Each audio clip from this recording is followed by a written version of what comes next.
Good morning, gentlemen. My name is DominicLegette, and the topic I chose to conclude this program of ours is Arizona and the influence behind rising property values. So in 2018, when my wife and I got married, one of the first things that we actually talked about is, going into my second half of my military career, is where do we want to retire at? Because we wanted to, invest early and find property early, so we're not spending too much on a house, getting closer to when we want to settle down. But when I deployed in 2019 and 2020 in Afghanistan, my wife, she was living in Arizona at the time, and one of the things she noticed was that the prices of homes in Saladita was rising since the last 5, 10, even 20 years when they had moved into that area. So that made me think, especially coming back from deployment and coming into this program, that I wanted to use GIS capabilities in order to research the trend that we will see over the next 5 to 10 years, especially as I look at buying land or buying a house throughout that period of time. So that's the reason why I chose this project. The agenda for my presentation today, I'm going to briefly go over the study area, the methodologies I use in order to create the products that you'll see in my slides, talk about the population densities that I created and how that correlates with housing unit numbers, the cost for home ownership currently as it stands in 2022, the climate issues when it pertains to wildfires in California and how that affects migration numbers of Californians moving to multiple states throughout the country, and then the results of this study and its conclusion. So in 2008, when I was at Columbus State University for my undergrad, one of the events that was going on at the time was the Great Recession. And one of the leading factors of the Great Recession was a 2008 housing bubble.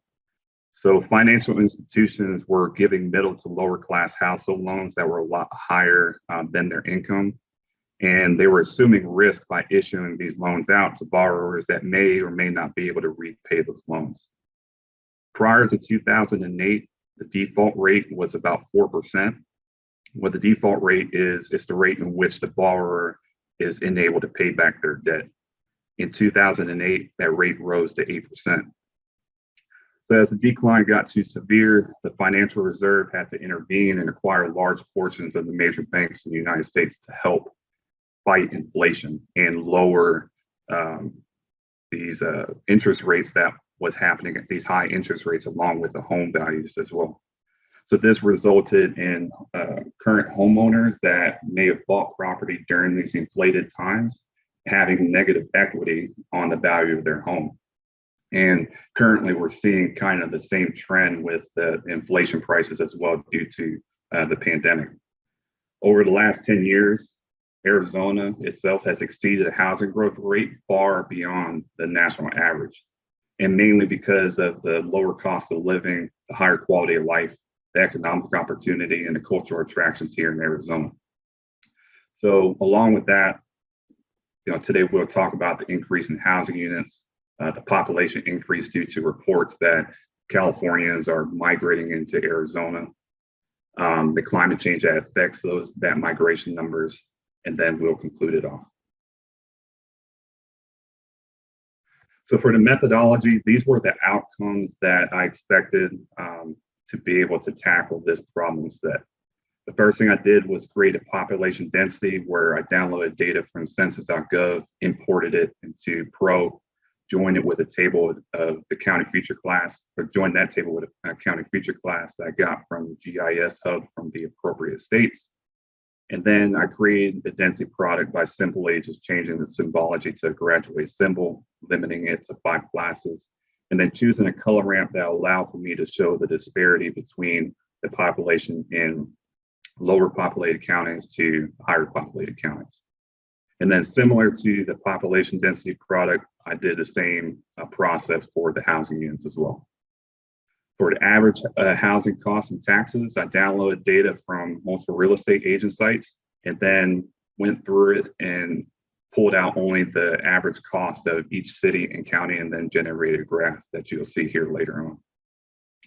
And then for wildfires, I downloaded data from the California FRAP website, which they provided future classes as well for ArcGIS Pro that would allow for me to create a kernel density that will show the intensity of wildfires throughout the state and cities that are mostly affected. And then with the population migration, downloading data from Redfin, I was able to import it into Pro, join it with that county future class, and then create a kernel density to show the intensity of migration numbers from which cities in California. So the first two products that I created for this project was population density. And for California, I wanted to see where the most Californians resided throughout the state. This will allow for me to correlate that information with the root causes of migration, not only to Arizona, but to other states, but for this specific project and how that may influence the rising cost within Arizona itself. And then additionally, I created another population density product for Arizona to see where Arizonans reside in each county. So I can correlate that information with the housing unit numbers as well.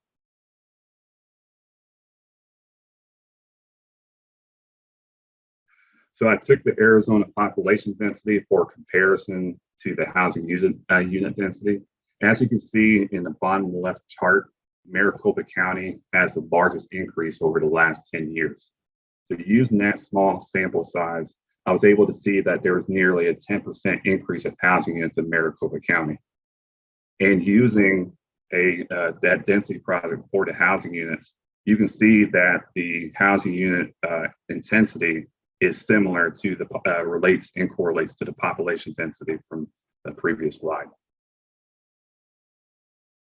Even though Maricopa County is not the only one that's directly affected, you can see the second most populated and increase in housing units in Pima and Pinal County are affected, especially as we will see later on based off of the migration numbers coming from California. So, like I said, for the purpose of this project, I use a small sample size of the last decade, especially coming out of the Great Recession from 2011 to 2020. The chart that you see here to the right shows a year-to-year growth by percentage to see that if there's a steady rise and a steady increase. So I can do a statistical analysis on what possibly could be the trend leading to the next 5 to 10 years, and then correlate that information with the migration numbers that I previously briefed. These are the current costs or average costs for home ownership in Arizona. The chart that you see to the left is separated by average cost per city. As you can see right now, Tucson's average is a little over 300,000. But to put it in perspective, over the last 2 years, that was nearly a $50,000 average increase for just Tucson alone. In Phoenix, it was about a $30,000 increase. The reason why that's important is because, like I said, being that Arizona has a steady increase in property value over the last decade, we've seen a nearly 28.9% increase, with the national average only being 18.5%. The only other city-state that has a faster appreciation than Arizona right now is Austin, Texas, meaning that Arizona is one of the sought-out states to actually reside, because due to not having many disasters coming from climate change or anything like that, it is something that's a place that people are starting to move to. And then one thing you have to take in consideration as well is property taxes that comes with the value of home. And all of that fluctuates based off of the average cost of the house. So leading to one of the reasoning for Californians and leaving the state, their state, I utilized, as you can see for the map on the right, a fire data that I got from the California Department of Forestry and Fire Protection Fire Assessment Program, or FRAP. and I layered that information over the population data in California. Now, California has a very dry climate and is has a severe drought, which creates a spread of wildfires. And due to the loss of life and property, it provides a reason for migration to Arizona and other states.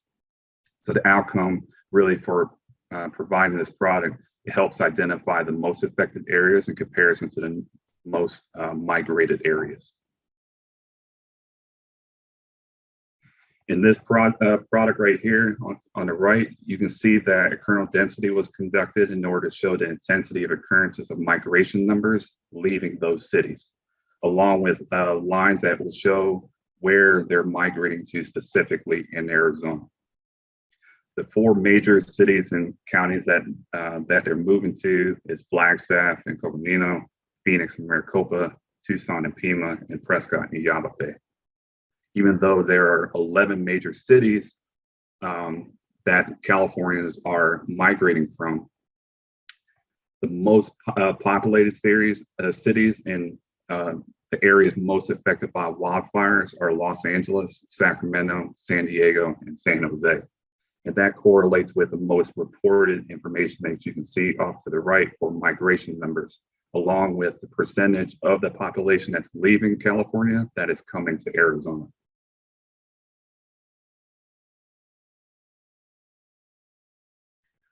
So Maricopa has increased over housing units over the last decade, and it's, like I said before, is nearly 10%. Based off of the trend in the last 5 years, there can be a steady of 1.45% increase. Now, that will be determined based off of how long this pandemic may last, if the federal government intervenes as they recently have when it rose interest rates, one of the highest we've seen in recent years. But until we can actually figure out when that housing bubble will burst, it will determine when that steady increase may continue to go up based off of demand or not. Now, migration numbers from the areas most affected by wildfires has been reported to relocate to these specific spots in Arizona, and it correlates with the most high populated cities in California. They have forced pretty much an increase of new home construction that are, in areas that are in similar climates as they were leaving from California. And the reason why it's so important is because the home values will always increase due to the increase of net income of the relocated or displaced individuals and families that are coming to these states. In conclusion, the 2008 housing bubble and the 2022 housing inflation has similar traits. They are going from a buyer's market to a seller's market, and then what's expected based off of many reports and many interviews from real estate agents is that this current housing bubble is going to burst really, really soon, and it will become a buyer's market, which is why I want people to have some type of situational awareness, especially if they're looking at investing or having a home of their own, and when they should be purchasing a home. Now, Californians are not only affected by climate change due to the fires and dangerous air quality, but they also have a lot of unaffordable housing due to the cost of living. And that's another reason why they tend to come into Arizona based off of the reports that I've read. The competitive job market may affect the population and new home construction, along with affecting the existing home values as they steadily increase. And we've seen it in Tucson with the Amazon distribution center. That drives the values of homes because of that job market. So for future studies, it would be great to corroborate the effects of these experienced workers and expanding companies coming into Arizona and coming into our market to see if it's going to continue in raising the prices of property values. I hope this has been an informative moment for you, as it was for me in researching this project. This really, like I said, based off of all the information I gathered, I know right now is probably not the best time to invest in buying land and buying property, but it's something that I want to keep in my mind with me and my wife as we're looking at places to buy houses or looking to build. When is the perfect time? I'd like to thank you all for your time and listening to my brief. Pending any questions, that concludes my presentation.